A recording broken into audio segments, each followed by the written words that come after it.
Saludos de nuevo. Saludos Manuel, saludos Ramón. Hola, buen día. ¿Dónde nos quedamos? Nos quedamos ahí la semana pasada en medio, yo mismo me quedé. Sí, es que había que hacer ese pequeño impasse, digamos así, para aclarar la situación de que es el sentido profundo de lo que está pasando. Que en el fondo es la rebelión del hombre contra Dios y la acción de Dios en favor del hombre, que no lo abandona, sino que muestra ante el pecado del hombre, muestra la potencia de su amor. Pues yo casi me pasé todo el episodio y vamos, aquí hay uno que nos va a explicar el sentido de la vida, nos va a desvelar el por qué, los grandes enigmas, el por qué, ¿qué hago aquí? ¿Por qué sufro? ¿Por qué el mundo sufre? ¿Por qué hay dolor? ¿Por qué hay...? Y no llegó. Vamos hoy, hoy. Está el libro cerrado y ahora se van a empezar a abrir los 7 sellos. Vamos a abrir, bueno, que abra los sellos. Bien, una cosa que tenemos que tener presente, que las catástrofes que se van a aparecer aquí no son precursores del juicio definitivo y no describen acontecimientos históricos concretos, ni presentan tampoco ningún orden cronológico, sino que presenta los medios que pone Dios en marcha para la realización de su voluntad y para que la humanidad recapacite y entre en la verdad. Eso es lo que se va a mostrar aquí. Entonces, la visión continúa dice, y vi, y seguí viendo cuando el Cordero abrió el primero de los 7 sellos. Oí al primero de los 4 vivientes, recordemos que hay 4 vivientes, que decía con voz como de trueno, ven. Miré y había un caballo blanco, y el que lo monta tiene un arco. Se le dio una corona y salió como vencedor y para seguir venciendo. Entonces aparece aquí, uno de los vivientes llama y una voz imperiosa, ven. Entonces lo que se va a desvelar a medida que se va rompiendo los sellos es la acción divina en la historia de los hombres. Repito, no como una amenaza, sino como una llamada a la conversión. Por eso veremos que el tono y la intensidad de esta llamada irá aumentando con el tiempo. Al principio es una llamada, digamos así, no muy imperiosa. Luego veremos en los otros escenarios que la llamada se va haciendo cada vez más fuerte, porque los hombres no acaban de escuchar esta situación. Una pregunta, la rotura de los 7 sellos, todos en conjunto, impiden que el libro se abra. Sí, abra. A medida que va rompiendo sellos, ¿ya va desvelando algo del va contenido? Algo, claro. ¿O tenemos que esperar al séptimo para poder verlo todo, tendremos que esperar al 7º sello, claro, porque el libro no estará abierto del todo, pero ya empieza a verse algo. Bien, abrimos y abrimos una puntita del libro. Bien, hay que distinguir los 4 primeros sellos de los siguientes. Los 4 primeros sellos presentan una estructura muy similar, en que algunos vivientes ven, y a la vez, esta vez, a esta llamada aparecen 4 jinetes, cada uno montado en un caballo determinado. Hemos explicado primero. Le decía, usted ha hablado de la simbología de los números, pero ¿por qué son 4? Bien, el que sean 4 es ya una buena noticia, porque nunca veremos que aparecen 7 calamidades. 7 calamidades sería el total de las calamidades. La plenitud. Aparecen 4, por tanto significa que sí hay sufrimiento en el mundo, pero no es total, no es definitivo. Porque aquí lo que va a aparecer son situaciones que se dan en la historia de los hombres, como iremos viendo en los 4 jinetes. Tanto esta llamada, a la llamada aparecen 4 caballos con sus correspondientes jinetes. Algo complicado resulta la interpretación del primer jinete, porque aquí habla de un caballo blanco. Y recordemos que el color blanco era signo de la victoria, signo del cielo.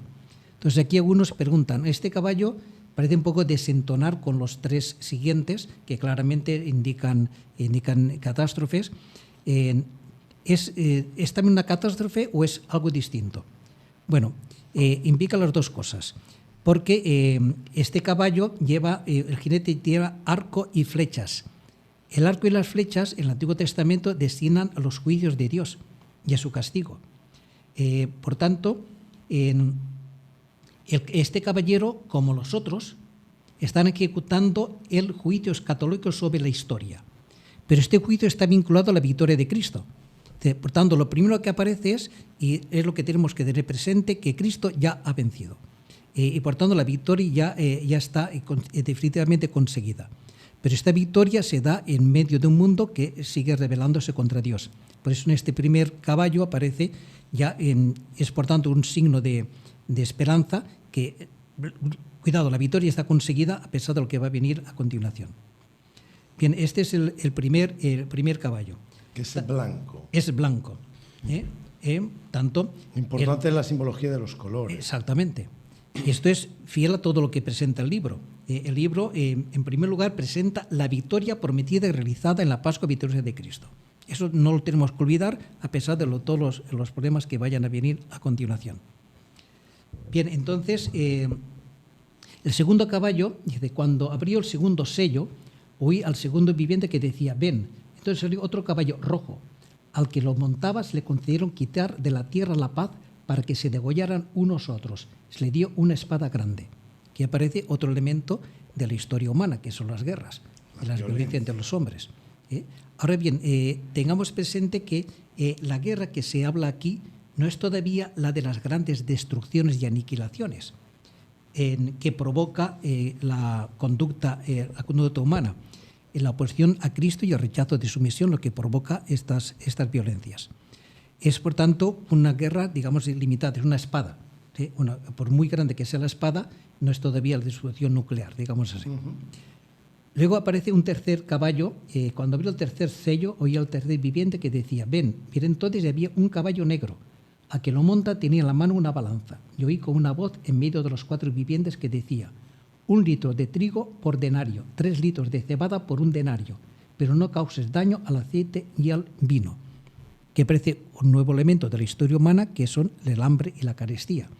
Pero fijaros bien que aquí está un poco limitado, porque aquí habla del trigo y de la cebada. Sin embargo, el aceite y el vino son preservados. Entonces aquí está hablando de una hambruna terrible, sino habla de una carestía. Por tanto, vemos que la llamada a la conversión es todavía una llamada moderada.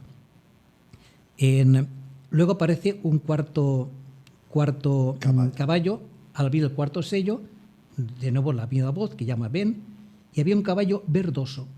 El que lo monta se llama Muerte y el Hades le seguía. Es decir, por tanto, aparece este nuevo caballo, que es un color raro porque no hay ningún caballo verdoso. Pero el nombre verdoso, oloros en griego, es el mismo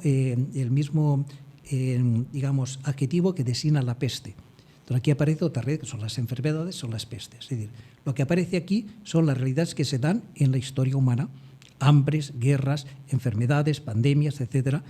Pero tengamos presente que estas destrucciones, estas calamidades, no son castigo de Dios, están provocadas por la misma actitud de los hombres. Son los hombres que al rechazar a Dios provocan todas estas cuestiones, porque el rechazo del amor de Dios provoca, al rechazar a Dios, el hombre se encuentra ante la muerte, y por el miedo a la muerte huye. ¿Y cómo huye? Haciendo el mal, pecando. Con lo cual se produce un círculo vicioso, porque el pecado produce más muerte, la muerte más huida, más pecado, y así sucesivamente. O sea, aquí no está hablando de desastres naturales.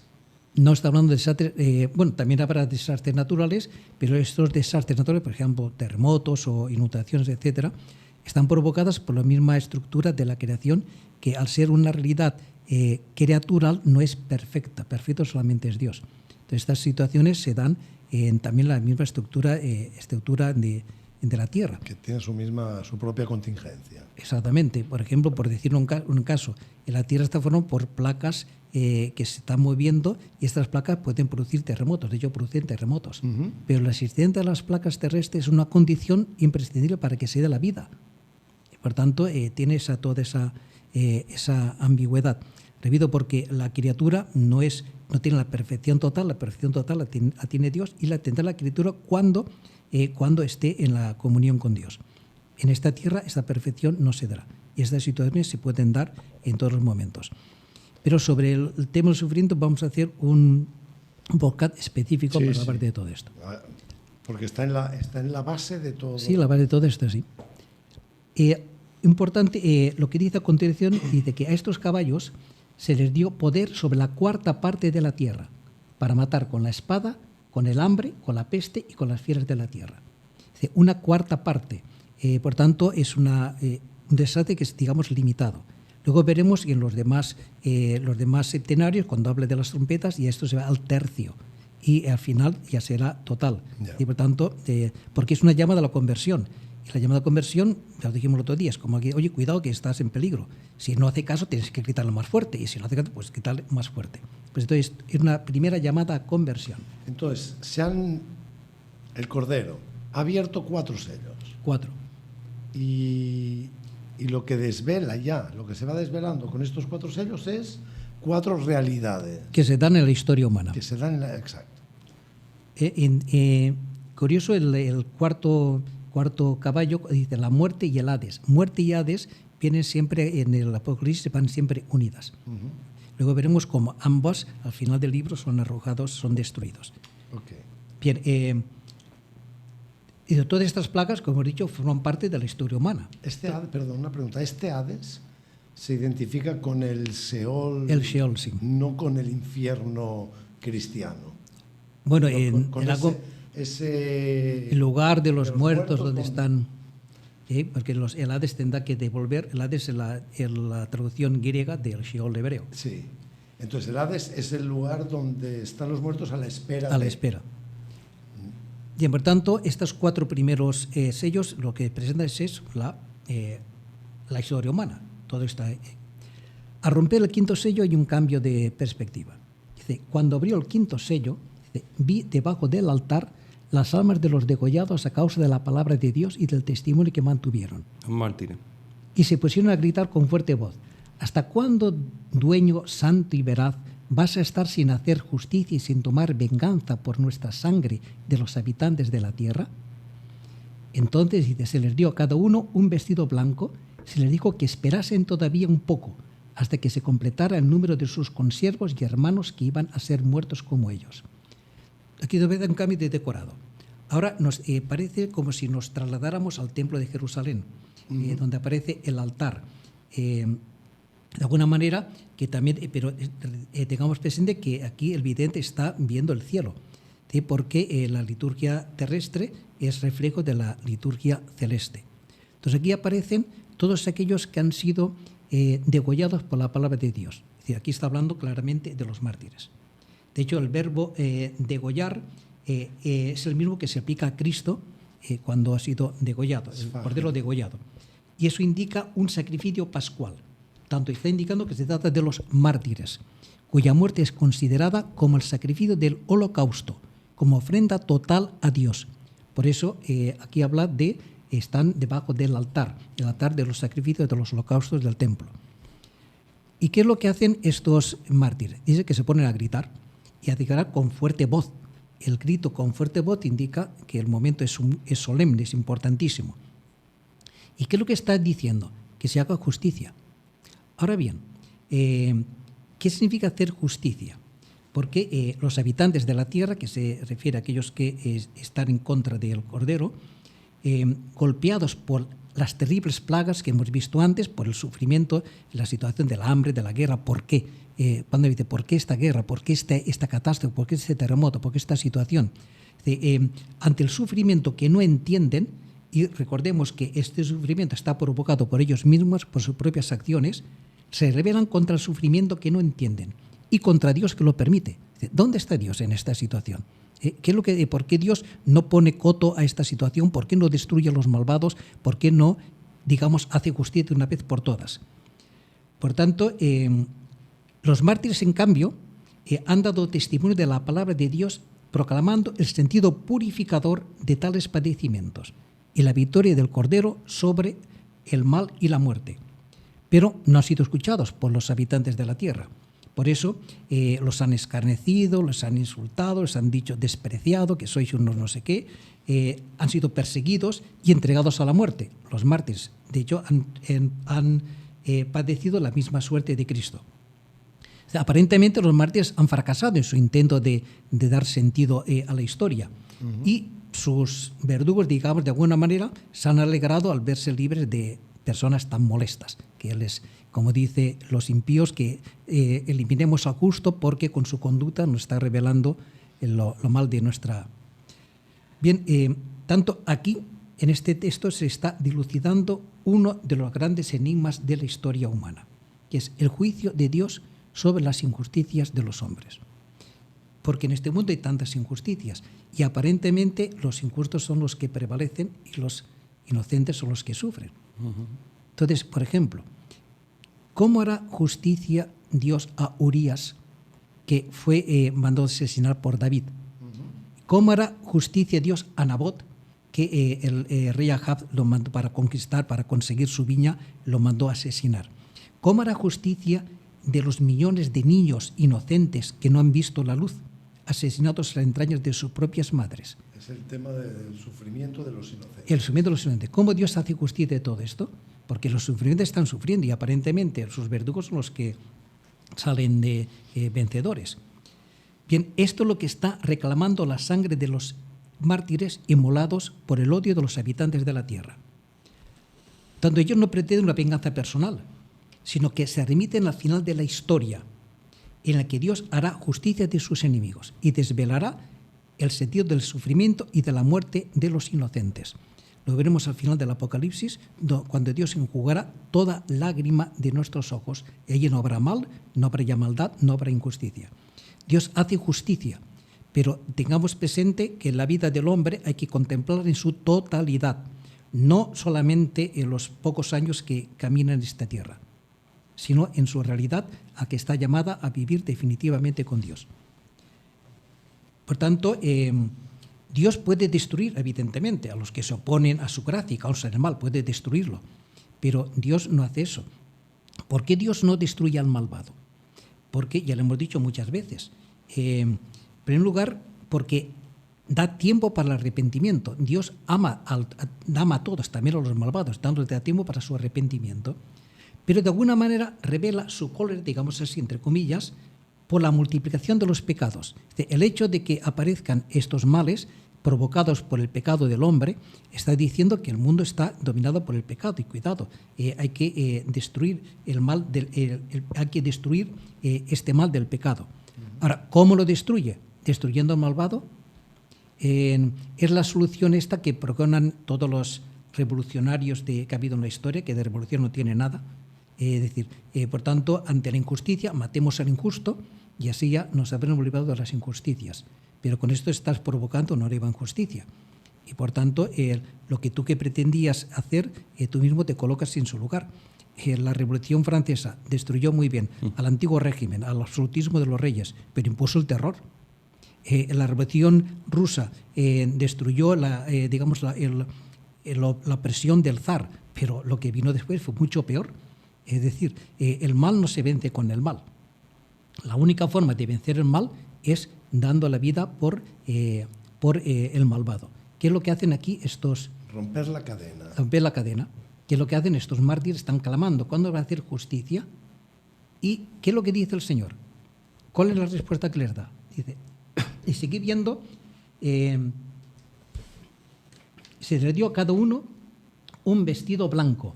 Y se les dijo que esperasen todavía un poco hasta que se completara el número de sus consiervos y hermanos que iban a ser muertos como ellos. Pero dice, esperad un poco. Dios sabe cuándo va a hacer justicia. Y hay que esperar a que sea completado el número de vuestros hermanos. Porque recordemos que la victoria de Cristo es una victoria comunitaria. Por tanto, y que el cristiano, la Iglesia, completa en su carne lo que le falta a la pasión de Cristo. El cuerpo de Cristo tiene que seguir los caminos de su cabeza. Pero para eso hace falta que el cuerpo de Cristo esté completo. Tanto, si Dios cortara ya la historia y ya llegara a su final, entonces dejaría a todos aquellos que están destinados a unirse con Cristo a su Pascua. Tanto hay que esperar al final de la historia cuando Dios sabrá cuándo el destino que Él tiene determinado, cuando esté completo el número de nuestros hermanos. Hasta entonces la historia continuará porque continúa la acción de Cristo en su Iglesia para destruir el pecado y la muerte.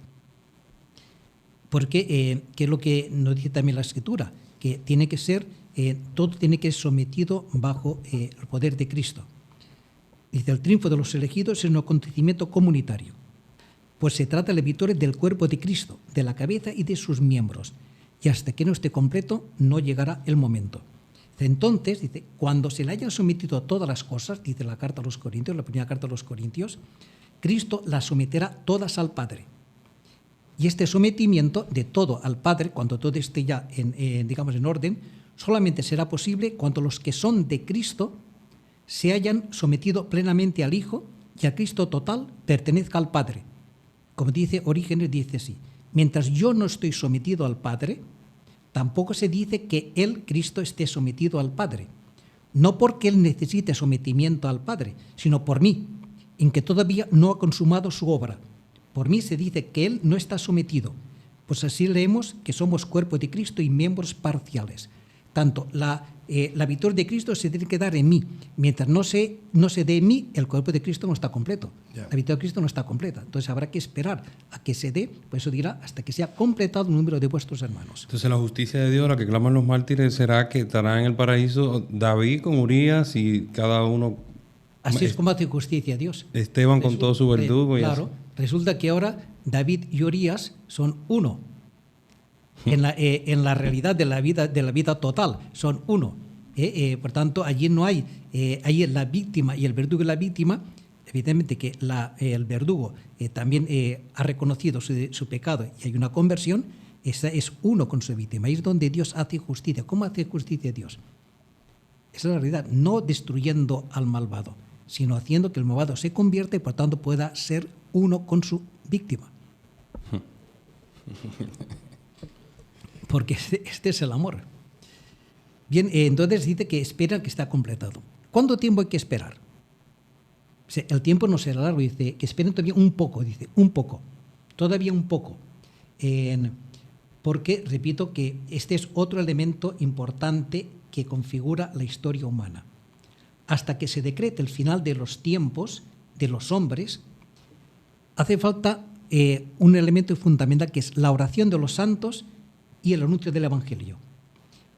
Ambos se dan la mano para establecer la justicia y la paz en medio de los obstáculos que ponen los hombres. Tanto hay un elemento fundamental dentro de la historia humana que tenemos que entender, precisamente porque en medio de la historia humana se da el anuncio del Evangelio, porque se da la oración de los santos, la historia humana no se ha resquebrajado, no se ha destruido, no se ha aniquilado, porque hay este elemento que mantiene. Lo grave sería que Dios sacara de la historia humana, sacara a los santos. Entonces la historia ya no tenía ningún sentido, esto diría la destrucción total. Un ejemplo de eso lo tenemos en Ezequiel. Recordemos Ezequiel, de cuando la destrucción de Jerusalén, digamos, están aparentemente seguros, pero aquí está el templo de Yahvé. Está el templo de Yahvé, aquí está la santidad de Dios, nada malo nos puede pasar. Pero Ezequiel dice que tiene una visión, que la gloria de Dios se eleva sobre el templo y sale y se va hacia el este, desaparece la gloria de Dios de Jerusalén. Y luego dirá también que hay un ángel que va marcando a todos los, va pasando por toda Jerusalén, marcando a aquellos elegidos de Dios. Pero resulta que no encontró a nadie, solamente Ezequiel, el único que encontró. Por tanto, ya la santidad ha desaparecido de Jerusalén y eso va a provocar la ruina, la destrucción de Jerusalén. Por eso es necesario que se mantenga en la historia humana, se mantenga la santidad, que la Iglesia, los cristianos estén presentes en esta historia, porque son ellos los que mantienen que la historia no se haya destruido ya. Entonces, este elemento no tenemos que olvidarlo. Hemos visto 5, 6. 5. Este es el quinto sello. El quinto. Quinto sello. Vamos a ver si nos da tiempo para esos 2. Vamos a ver el sexto sello. ¿Cuánto tiempo nos queda? Va en 5 minutos. Bueno, el sexto sí que es un poco más complicado porque aparecen dos escenas aparentemente contradictorias. Una que parece ser negativa y otra que es positiva. Pero vamos a hablar de la primera y quedaremos en la segunda porque habla de un punto importante que ha llamado mucho la atención en el libro de Apocalipsis, que es los sellados. Los 144.000. Bueno, entonces vamos a ver qué pasa con el sexto sello. Cuando abrió el sexto sello se produjo un violento terremoto y el sol se puso negro como un paño de crin y la luna toda como sangre. Y las estrellas del cielo cayeron sobre la tierra, como la higuera suelta sus higos verdes al ser sacudido por un viento fuerte. y el cielo fue retirado como un libro que se enrolla, y todos los montes y las islas fueron removidos de sus asientos, y los reyes de la tierra, los magnates, los tribunos, los ricos, los poderosos y todos, esclavos y libres, se ocultaron en las cuevas y en las peñas de los montes. Y dicen a los montes y a las peñas: caed sobre nosotros, ocultarnos de la vista del que está sentado en el trono y de la cólera del Cordero, porque ha llegado el gran día de su cólera, y ¿quién podrá sostenerse? Esta es la primera parte de la visión. Luego continuará y vamos a ver qué significa este primer cuadro. Desde aquí provoca un violento terremoto y unas señales cósmicas, la caída de las estrellas, de todas estas cuestiones. ¿Qué significa todo esto? Significa los habitantes de la tierra están representados aquí en 7 categorías: tribunos, magnates, ricos, poderosos, esclavos y libres, 7 categorías. Indica a todos, al conjunto de la sociedad, que intentan en vano escapar de la cólera de Dios. Repito, no es que Dios se encolerice, sino de la consecuencia de sus propios pecados. Tanto el pueblo que abandona la libertad de Dios para convertirse en esclavo de los ídolos tiene medio de Dios. Y como Adán, ¿qué es lo que hace? Intenta ocultarse. Pues ocultarnos, caer las peñas sobre nosotros y quieran ocultarse. Porque ante la realidad del pecado, ante la santidad de Dios, aparece el pecado del hombre. Por tanto, ¿qué es todo esto? ¿Quiénes son todos estos magnates, tribunos, ricos, etcétera? Son todos aquellos que se oponen de un modo u otro a los designios de Dios y rechazan su propio ser. Y esta es una postura porque el hombre que rechaza a Dios, entonces es nada. Esta postura, que es desatinada, es la que lleva al hombre a su propia aniquilación. Y por tanto, los sistemas que implantan son sistemas que son íntimamente contradictorios y acaban por destruirse víctimas de su misma contradicción. Y nadie puede aguantarlos por mucho tiempo. Por ejemplo, el nazismo, por ejemplo, el comunismo, víctima de su propia maldad, cayó y la gente lo vomitó. Y la situación que estamos viviendo en este momento, que es también ampliamente contradictoria, la gente no puede aguantarlo por mucho tiempo. Aunque logren mantenerse provisionalmente, debido sobre todo a la presión social o a la imposición desde el poder tiránico, no pueden subsistir. Porque el hombre rebelde al amor de Dios no puede soportar la verdad del que está sentado en el trono y del Cordero. Y la verdad acaba siempre por imponerse. La verdad, decía San Juan Pablo II, sufre, pero acaba siempre venciendo.